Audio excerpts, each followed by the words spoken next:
Without measuring, find the value of angle 1. So find the value of this angle here. So we have a triangle, and we know that the angles in a triangle add up to 180 degrees. So 70 degrees plus 80 degrees plus angle 1 will end up giving us 180 degrees. So to find angle 1, we're going to have to do 180 degrees minus 80 degrees minus 70 degrees. So 180 minus 80 minus 70 leaves us with 30 degrees. So angle 1 is going to be 30 degrees because the sum of the angles in a triangle is 180 degrees. So 70 plus 80 plus 30 give us 180 degrees. Find angle x. So we're trying to find this angle up here. Well, we have a triangle and its edge is going along a straight line, which means we have an exterior angle over here and we have another exterior angle over here.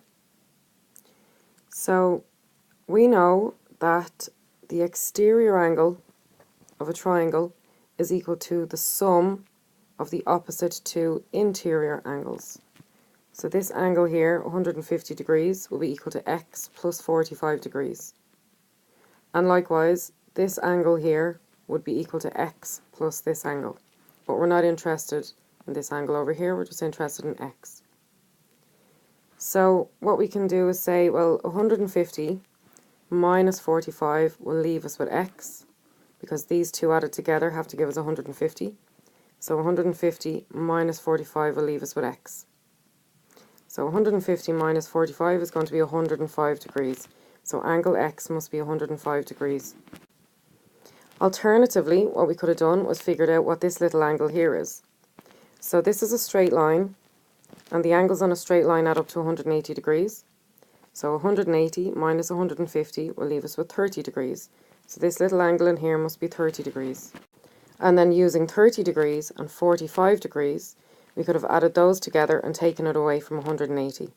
So 180 minus 45 minus 30 will leave us with 105 degrees, because the angles in a triangle must add up to 180 degrees.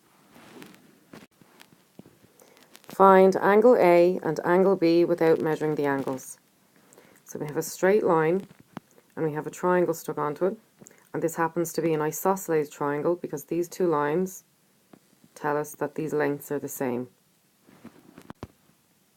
So an isosceles triangle has two equal sides and two equal angles. So I know this is isosceles because these little lines tell me that these lengths are the same.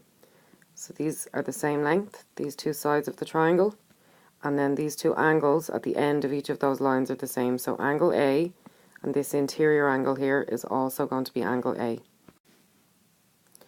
Okay, so if we want to figure out what angle A is, we need to take 107 away from 180 because angle A and 107 are on a straight line, and angles on a straight line add up to 180 degrees.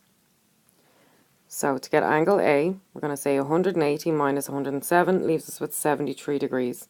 So angle A and the other angle A are both 73 degrees.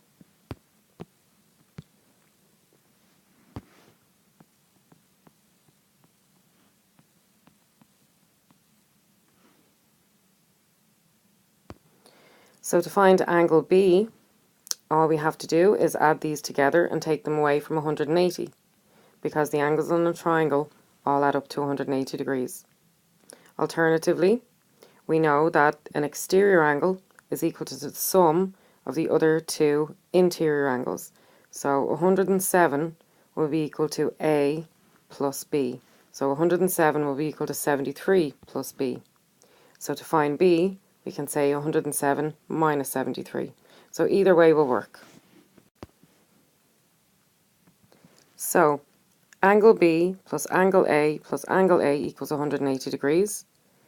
This is the sum of the angles in a triangle. So the three angles in a triangle add up to 180 degrees. So we know that angle A is 73. So we're going to do 180 minus 73. Minus 73 leaves us with angle B, which is 34 degrees. So angle B is 34 degrees.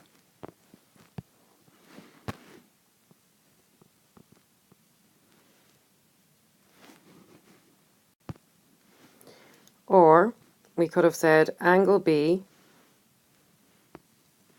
plus angle A is equal to 107 degrees, using the exterior angle of a triangle rule. So the exterior angle is always equal to the sum of the opposite two interior angles.